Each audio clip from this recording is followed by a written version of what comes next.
السلام علیکم ورحمت الله وبرکاته. تلها کلیک چینل کې درته هرکلی ویم. امید لرم چې روغ جوړ خوشاله به یې، د جون په مزو کې به یې. عزتمندو، الله تعالی دې رحم وکړي. په ثوابې کې قتل پسې قتل شروع دی. یو ښایسته ځوان خپل ملګري ډیر بې دردۍ سره قتل کړو.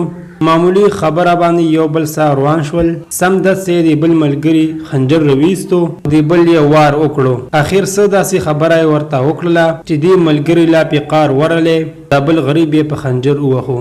دا ټول معلومات موږ سره په دې ویډیو وګورئ چې پورا معلومات نه خبر شي. کو تاسو موږ سره په دې ویډیو کې نوی یې، مهرباني وکړئ زموږ دا چینل مها ضرور سبسکرایب کړئ. خوا کې ورسا غنټه نشان وهئ چې هر یوانیو معلوماتي ویډیو تاسو ته په اسانۍ سره ملاويږي. عزتمندو، په ثوابې کې دو ملګرو غب شپ لګولې. په غب شپ کې یو بل سره په خبرو کې تیر شول. سم د سیدی بل مرګري خنجر رويستو او په سید علي ملګری باندې په خنجر سره وار وکړو.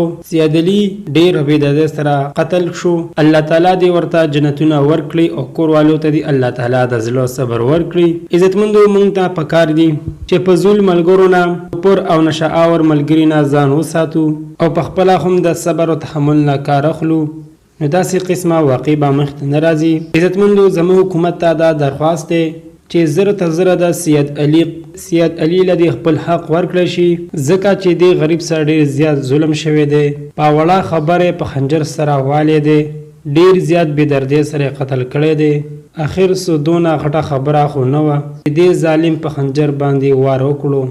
الله تعالی دې هر څوک داسې قسم آفاتو نه وساتي. آمین. دوستانو، دا زموږ د دې وخت نیو معلوماتي ویډیو. د نورو نیو معلوماتي ویډیو دپاره زموږ دا چینل مها ضرور سبسکرایب کړئ.